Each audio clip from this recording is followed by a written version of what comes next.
Assalamualaikum dan hai semua. Saya Syifa, host podcast Sembang Santai TV PSS Al-Farabi SK Merbau untuk episod Budak Sekolah.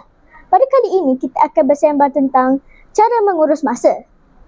Bersama kawan saya iaitu Iris. Hai Iris. Hai Syifa dan hai semua. Okey, apa khabar Iris? Saya sihat, Alhamdulillah.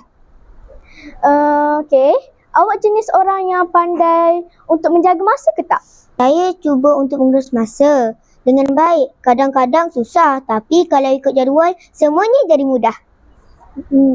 Bagus. Tapi sebenarnya apa maksud urus masa ni? Maksudnya, kita rancang apa yang kita nak buat dan bila nak buat supaya tak bazir masa. Contohnya macam mana? Contohnya, pagi saya belajar. Petang saya buat kerja rumah. Malam pula saya rehat ataupun baca buku. Oh, kalau tak pandai jaga masa, apa yang akan jadi? Kerja akan tertangguh. Tak sempat ulang kaji. Saya juga akan jadi stres. Setuju. Jadi cara terbaik untuk latih diri menjaga masa macam mana? Kita boleh tulis jadual harian. Kita juga boleh guna planner ataupun papan nota. Wah, idea yang bagus.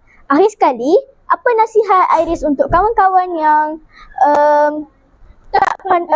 tak terlalu menguruskan masa? Kawan-kawan, gunakan masa dengan bijak. Jangan bazirkan dengan main gadget terlalu lama. Masa yang berlalu tidak akan kembali. Betul tu. Terima kasih Iris.